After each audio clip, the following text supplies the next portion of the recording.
नमस्कार, आप देख रहे हैं सत्य हिंदी पर 9 बजे की बड़ी खबरें और मैं हूं आपके साथ कृति सिंह।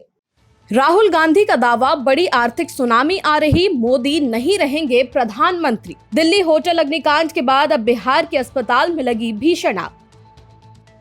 फंडिंग के सवाल पर कॉकरोच जनता पार्टी का जवाब, आंदोलन के लिए पैसे की जरूरत नहीं। ट्रंप को बड़ा झटका, ईरान पर हमले रोकने के लिए शक्तियां कम करने की कोशिश तेज। इस्राइल लेबनान सीज फायर पर सहमति, हिजबुल्लाह के सामने बड़ी शर्त। लोकसभा में नेता प्रतिपक्ष राहुल गांधी ने बुधवार को राष्ट्रीय आदिवासी प्रोफेशनल कॉन्क्लेव को संबोधित किया। अपने संबोधन में राहुल गांधी ने पीएम मोदी पर जमकर निशाना भी साधा। राहुल ने कहा कि बस 1 साल और फिर मोदी पीएम नहीं रहेंगे। राहुल गांधी ने दावा किया कि मौजूदा राजनीतिक और संस्थागत व्यवस्था पर सरकार की पकड़ कमजोर होती जा रही है और उनके अनुमान के अनुसार 1 साल के भीतर नरेंद्र मोदी प्रधानमंत्री के पद पर नहीं रहेंगे। राहुल का कहना है कि देश में एक बहुत बड़ी आर्थिक सुनामी आ रही है, जिसे रोकने के लिए मोदी कुछ भी नहीं कर रहे हैं, क्योंकि इसे रोकना बहुत मुश्किल है।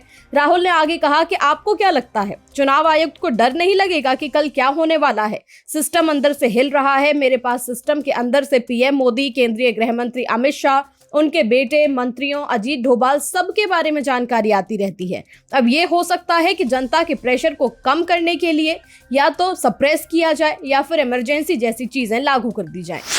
दिल्ली मालवीय नगर के होटल की आग अभी ठंडी भी नहीं हुई थी कि अब बिहार से भी ऐसी दिल दहलाने वाली खबर सामने आई है।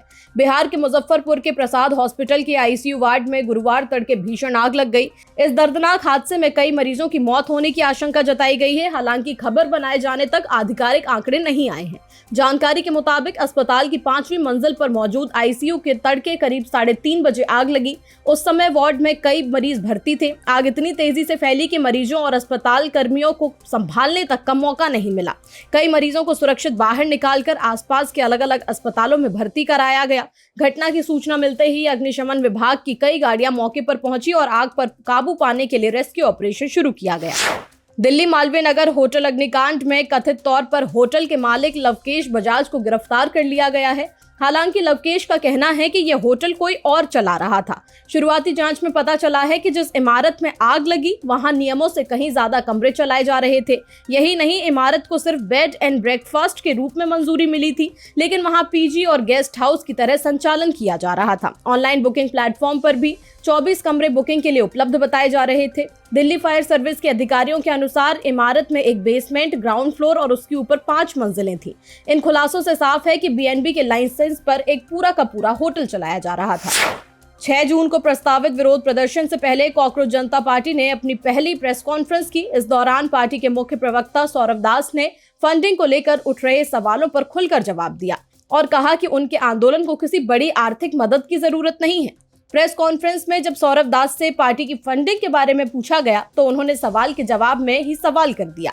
उन्होंने कहा कि फंडिंग किस चीज के लिए चाहिए। इसके बाद उन्होंने अपने पीछे लगे पोस्टर की ओर इशारा करते हुए कहा कि ये पोस्टर सिर्फ 200 रुपए का है और अगर आंदोलन में शामिल लोग 1-1 रुपया भी दें तो इतना खर्च आसानी से निकल जाएगा। सीजेपी प्रवक्ता ने आरोप लगाया कि जब भी कोई बड़ा या प्रभावशाली आंदोलन खड़ा होता है, उसके खिलाफ एक काउंटर नैरेटिव तैयार किया जाता है। उन्होंने कहा कि इतिहास गवाह है कि ऐसे आंदोलनों को बदनाम करने के लिए फंडिंग, विदेशी हाथ और साजिश जैसी बातें सामने लाई जाती हैं। टीएमसी में अंदरूनी बगावत खुलकर सामने आ चुकी है, जहां पर 60 विधायकों के समर्थन का दावा करते हुए बागी गुट के नेतृत्व को सीधी चुनौती दे दी है। विधानसभा में स्पीकर को सौंपे गए पत्र के बाद अब ऋतव्रत को नया एलओपी बना दिया गया है। इसी बीच पार्टी में बढ़ते असंतोष के बीच ममता बनर्जी ने बड़ा फैसला लेते हुए राज्य की सभी प्रमुख समितियों और सहयोगी संगठनों को तुरंत भंग कर दिया। पार्टी ने साफ किया कि अब हर स्तर पर संगठन का गहन मूल्यांकन होगा, प्रदर्शन की समीक्षा की जाएगी और जल्द ही नया ढांचा तैयार किया जाएगा। इसके तुरंत बाद ही ममता के करीबी माने जाने वाले और कोलकाता के मेयर फिरहाद हकीम ने अपने पद से इस्तीफा भी दे दिया। पार्टी नेता कुणाल घोष के अनुसार ये फैसला अचानक नहीं बल्कि पहले से तय प्रक्रिया का हिस्सा था, लेकिन राजनीतिक हलकों में इसे मौजूदा सियासी उथल पुथल से जोड़कर देखा जा रहा है। बंगाल में ईडी की टीम बुधवार को कोलकाता के कालीघाट इलाके में तृणमूल कांग्रेस के महासचिव अभिषेक बनर्जी के आवास पर पहुंची। अधिकारियों ने वहां किसी तरह की छापेमारी तो नहीं की, बल्कि उन्हें मनी लॉन्ड्रिंग केस में समन देने के लिए पहुंचे थे।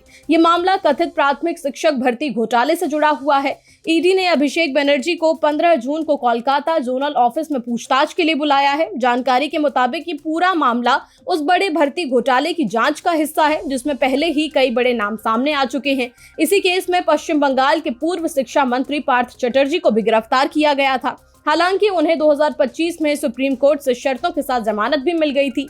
जांच एजेंसी का आरोप है कि इस घोटाले में योग्य उम्मीदवारों को नजरअंदाज कर गलत तरीके से नियुक्तियां की गईं और नियमों की अनदेखी करते हुए बड़ी गड़बड़ी हुई।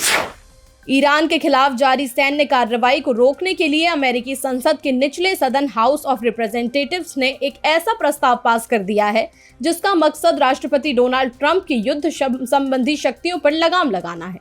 हाउस में हुई वोटिंग के दौरान प्रस्ताव के पक्ष में 215 और विरोध में 208 वोट पड़े। खास बात ये रही कि 4 रिपब्लिकन सांसदों ने अपनी पार्टी से अलग जाकर डेमोक्रेटिक पार्टी का समर्थन कर दिया, जिसके चलते ये प्रस्ताव पास हो पाया। आरोप है कि ट्रंप प्रशासन ने ईरान के खिलाफ सैन्य कार्रवाई शुरू होने से पहले संसद की औपचारिक मंजूरी नहीं ली थी। इसी वजह से लगातार ये मांग उठती रही है कि राष्ट्रपति की युद्ध संबंधी शक्तियों पर संवैधानिक नियंत्रण होना चाहिए। ये चौथी बार है जब हाउस ऑफ रिप्रेजेंटेटिव्स ने ट्रंप की सैन्य शक्तियों को सीमित करने की कोशिश की है। हालांकि इस प्रस्ताव के कानून बनने का रास्ता भी इतना आसान नहीं है। इसे अब अमेरिकी सीनेट से भी मंजूरी लेनी होगी, जहां रिपब्लिकन पार्टी का प्रभाव ज्यादा है। राजनीतिक जानकारों का मानना है कि अगर सीनेट से भी ये प्रस्ताव मंजूर हो जाता है तब भी ईरान के खिलाफ सैन्य कार्रवाई को पूरी तरह रोक पाना बहुत मुश्किल होगा। राष्ट्रपति ट्रंप के पास इसे वीटो करने का अधिकार है। अगर ट्रंप वीटो करते हैं तो उसे निरस्त करने के लिए संसद के दोनों सदनों में 2/3 बहुमत की जरूरत पड़ेगी, जो जुटाना आसान नहीं होगा। कुवैत इंटरनेशनल एयरपोर्ट पर हुए बड़े हमले में एक भारतीय नागरिक की मौत हो गई है, जबकि कई भारतीय नागरिक घायल बताए जा रहे हैं। इस घटना के बाद भारत सरकार ने गहरा दुख जताते हुए हमले की कड़ी निंदा की। भारतीय विदेश मंत्रालय ने बयान जारी कर कहा है कि आम नागरिकों और नागरिक ठिकानों को निशाना बनाना बेहद चिंताजनक है और ऐसे हमले तुरंत बंद होने चाहिए। कुवैत की सरकारी न्यूज एजेंसी के मुताबिक ईरान की ओर से किए गए ड्रोन और मिसाइल हमले में कुवैत इंटरनेशनल एयरपोर्ट को निशाना बनाया गया। हमले के दौरान एयरपोर्ट की T1 बिल्डिंग को नुकसान पहुंचा और कई लोग घायल हो गए। घटना के बाद सुरक्षा कारणों से एयरपोर्ट पर उड़ानों का संचालन तुरंत रोक दिया गया और कई विमानों को दूसरे एयरपोर्ट की ओर भेजना पड़ा। वहीं घायल भारतीय नागरिकों की स्थिति पर भी नजर रखी जा रही है। मध्य पूर्व में जारी तनाव के बीच इसराइल और लेबनान के बीच संघर्ष विराम को लेकर एक अहम सहमति बनी है। अमेरिकी विदेश विभाग के अनुसार दोनों देशों ने सीज फायर लागू करने पर सहमति जताई है, लेकिन इसके लिए एक बहुत ही जरूरी शर्त भी रखी गई है। समझौते के तहत हिजबुल्लाह को अपने सभी हमले पूरी तरह बंद करने होंगे और दक्षिणी लेबनान के एक बड़े हिस्से से अपना लड़ाकों को हटाना होगा।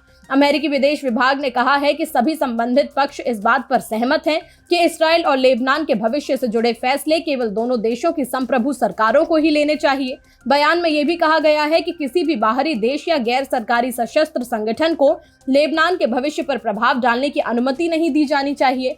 गौरतलब है कि कुछ दिन पहले भी दोनों पक्षों के बीच एक आंशिक संघर्ष विराम पर सहमति बनी थी। अब नए समझौते को उस प्रक्रिया का अगला चरण माना जा रहा है। दोनों पक्ष 22 जून को फिर से वार्ता की मेज पर बैठेंगे। अमेरिका के राष्ट्रपति डोनाल्ड ट्रंप ने ईरान को लेकर बड़ा दावा किया है। न्यूयॉर्क पोस्ट के पॉडकास्ट पॉड फोर्स 1 में बातचीत के दौरान ट्रंप ने कहा कि ईरान परमाणु हथियार बनाने की अपनी महत्वाकांक्षा छोड़ने पर सहमत हो चुका है। ट्रंप ने कहा कि हम ईरान को परमाणु हथियार रखने की इजाजत नहीं दे सकते। उन्होंने पहले ही मान लिया है कि वो परमाणु हथियार नहीं बनाएंगे। यही सबसे बड़ा मुद्दा था और इस पर सहमति बन चुकी है। ईरान की सैन्य ताकत पर भी ट्रंप ने तीखी टिप्पणी की। उन्होंने कहा कि ईरान के पास न मजबूत सेना है और न ही नौसेना न वायुसेना। ट्रंप के मुताबिक ईरान की अर्थव्यवस्था भी गंभीर संकट से गुजर रही है और देश में महंगाई बेहद ऊंचे स्तर पर पहुंच गई है। हॉर्मुज को लेकर भी ट्रंप ने प्रतिक्रिया दी। उन्होंने कहा कि वहां लंबे समय तक किसी भी तरह की नाकेबंदी रखना संभव नहीं है और स्थिति जल्द ही सामान्य हो जाएगी। ट्रंप ने दावा किया कि ईरान के खिलाफ अमेरिका को सैन्य मोर्चे पर बहुत बड़ी सफलता मिल रही है। हालांकि ट्रंप ऐसे दावे पहले भी कई बार कर चुके हैं, लेकिन ईरान बार बार कहता आया है कि हमारी परमाणु मुद्दे पर अभी कोई डील नहीं हुई है। फिलहाल के लिए इस बुलेटिन में सिर्फ इतना ही। 11 बजे फिर से हाजिर होंगे नई खबरों के साथ। तब तक के लिए देखते रहिए सत्य हिंदी। नमस्कार।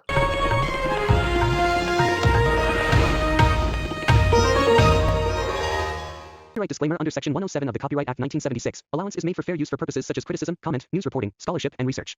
Fair use is a use permitted by copyright statute that might otherwise be infringing.